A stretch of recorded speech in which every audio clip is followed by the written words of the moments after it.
Assalamualaikum warahmatullahi wabarakatuh. Salam sejahtera untuk kita semuanya. Semoga kita semua selalu diberikan kesehatan, keselamatan dalam setiap aktivitas kita sehari-hari. Masih seputar perburuan. Tentunya kawan-kawan khususnya pekerja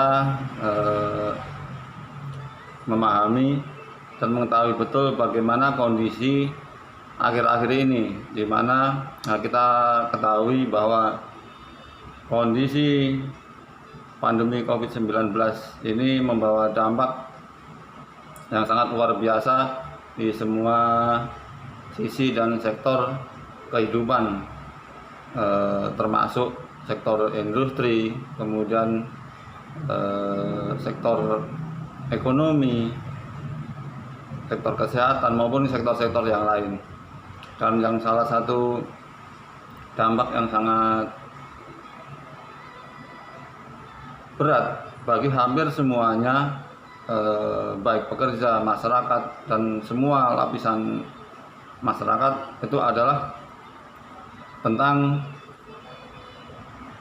dampak ekonomi, di mana hampir semuanya kita mengalami kesulitan dari sisi finansial.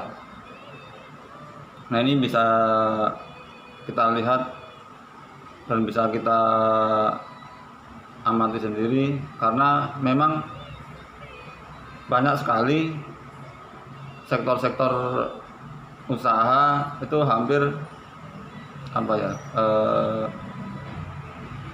tidak bisa beroperasi normal. Semuanya mengalami kendala.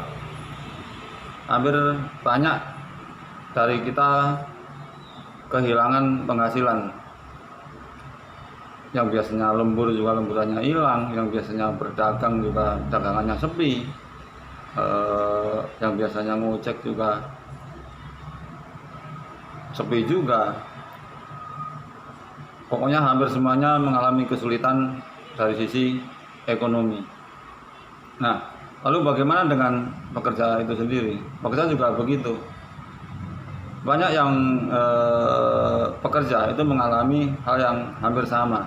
Ada yang dipotong upah, kemudian bahkan ada yang bahkan tidak digaji sama sekali, karena memang tempat mereka bekerja mengalami penurunan produksi atau tidak ada order yang mereka bisa kerjakan di perusahaan tempat kerjanya. Nah, untuk pekerja yang masih aktif di perusahaan, sebenarnya ada sesuatu yang bisa kita manfaatkan, yaitu teman-teman khususnya pekerja itu tentunya didaftarkan oleh tempat kerjanya atau perusahaannya dalam jaminan sosial, salah satunya BPJS Ketenaga Kerjaan. Nah, dalam kondisi yang krisis ini, akhir-akhir ini banyak juga nih yang WA ke saya atau bertanya tentang pencairan CHT di saat masih bekerja, bisa atau enggak gitu kan. Ini banyak sekali. Kenapa? Karena memang kawan-kawan buruh atau kawan-kawan pekerja banyak yang mereka tidak mempunyai cadangan keuangan atau saving money. Padahal sebenarnya mereka bertahun-tahun kerja, bertahun-tahun kerja, kemudian bertahun-tahun juga mempunyai penghasilan.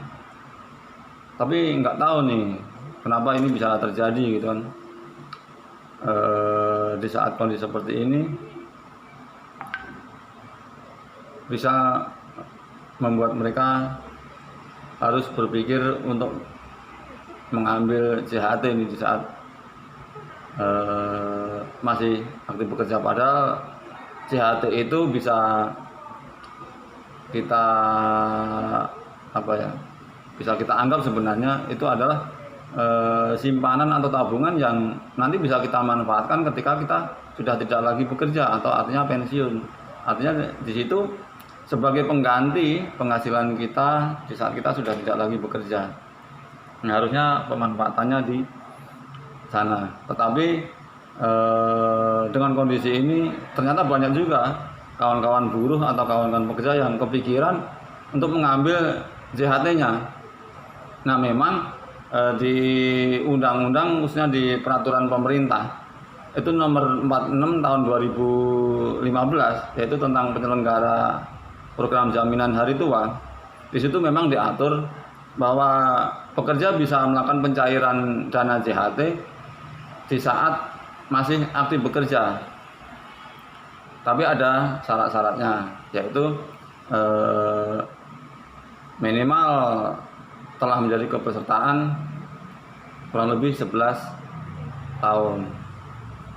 Nah, kabar baiknya ya tadi bahwa dalam peraturan pemerintah tersebut diatur bahwa kalau pekerja yang masih aktif bekerja itu bisa mengambil jaminan hari tuanya. Nah, ini kabar baiknya. Besarannya berapa? Untuk pengambilan DP rumah misalnya atau perbaikan rumah itu maksimal 30% dari dana yang tersimpan. Kemudian untuk keperluan yang lain itu maksimal hanya 10%. Tuh, itu kabar baiknya. Artinya teman-teman buruh atau teman-teman pekerja yang saat ini masih bekerja itu bisa mengambil JHT-nya.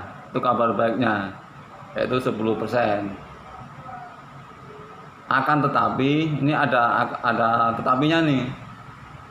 Ketika di saat teman-teman hari ini yang masih aktif bekerja itu mengambil JHT-nya, itu nanti di saat pencairan JHT di masa pensiun itu akan terkena pajak progresif. Dan pajak progresif ini luar biasa besar ini, sayang sebenarnya. Nah, ketika kita mengambil JHT itu sebenarnya di saat kita pensiun dan hanya sekali, itu kita hanya akan terkena pajak 5%. Akan terkena pajak 5%. Tapi ketika di saat kita mengambil JHT tersebut di saat kita masih aktif bekerja, kemudian setelah kita pensiun itu akan mengambil seluruhnya, itu kita akan kena pajak progresif. Besarannya berapa pajak progresif itu? Pajak progresif itu berbeda-beda untuk besarannya. Jika hari ini kita mengambil 10%, kemudian di saat kita pensiun itu nanti masih ada dana JHT-nya, itu besarannya adalah untuk saldo 1 juta sampai 50 juta itu pajak progresifnya 5%. Kemudian untuk saldo 50 juta Rp1 sampai saldo 250 juta itu pajak progresifnya 15%. Kemudian untuk saldo 250 juta Rp1 sampai 500 juta itu pajak progresifnya itu 25%. Kemudian untuk saldo 500 juta Rp1 ke atas itu nanti kena pajak progresifnya 30%. Cukup besar bukan pajak progresifnya? Itu sayang sekali jika kawan-kawan buruh atau kawan-kawan pekerja yang saat ini masih aktif bekerja dia mengambil 10%. Nanti akan kena pajak progresifnya lumayan besar juga tuh. Nah, artinya memang kita tidak bisa pungkiri bahwa kebutuhan itu sangat mendesak, sangat tinggi. Tapi di sisi lain kita pun harus bisa berpikir jernih untuk mengambil JHT yang ada. Sayang kan kalau kita nanti di saat pensiun pajaknya gede, lumayan tuh. Berapa yang hilang tuh? Sekarang misal kita ngambil 50 juta cuma dapat 5 juta, dalam beberapa hari juga habis. Dan nanti akan kena pajak progresif lagi. Nah itu sangat sayang nantinya. Tapi itu kembali lagi ke kawan-kawan buruh, akan seperti apa ya kan untuk menyikapinya. Memang secara aturan bahwa pekerja yang masih aktif bisa mengambil CHT-nya, tapi ingat, sekali lagi ingat tuh, sayang dengan pajak progresif yang teman-teman nanti harus tanggung, lumayan besar itu soalnya. Sekali lagi itu kembali ke teman-teman untuk bisa mempertimbangkan daripada nanti kehilangan hal yang besar gitu kan, pajaknya yang besar, dan lebih baik mencari solusi yang lain daripada nanti harus kehilangan tabungannya yang besar. Ya mudah-mudahan itu bisa menjadi pertimbangan teman-teman, apakah mau mencairkan CHT di saat masih aktif bekerja atau tidak. Monggo silahkan dipikirkan, silahkan dipertimbangkan. Yang jelas kondisi ini teman-teman yang paham dan teman-teman yang tahu. Ayo kita sama-sama mulai menata diri ini, menata diri, mulai mempersiapkan segalanya, bahwa ke depan kondisi tidak akan semakin baik, tapi akan semakin sulit. Semuanya tidak bisa kita prediksi. Persiapan-persiapan mesti harus kita lakukan, termasuk bagaimana mulai menata keuangan, menghemat semuanya, dan berpikir jangka panjang. Persiapan diri dari sekarang, karena ke depan akan semakin berat. Bahwa perjuangan ini masih sangat panjang, kondisi buruh akan semakin sulit, dibutuhkan perencanaan-perencanaan yang matang, strategi-strategi yang baru untuk mengantisipasi perkembangan-perkembangan yang merugikan kaum buruh semuanya. Tetap semangat, jaga kondisi, jaga keselamatan, dan jaga kesehatan. Perjuangan ini masih sangat panjang. Jangan lupa persiapan juga kekuatan ekonomi secara bersama dengan cara berkoperasi.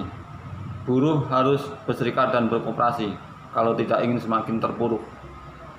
Jangan banyak alasan, jangan banyak perdebatan, karena perubahan ini tidak melihat perdebatan dan alasan. Perubahan ini selalu berjalan dan selalu terjadi. Siapa yang nggak bisa mengikuti perubahan, pasti hanya akan menjadi objek dan tergilas oleh perubahan tersebut.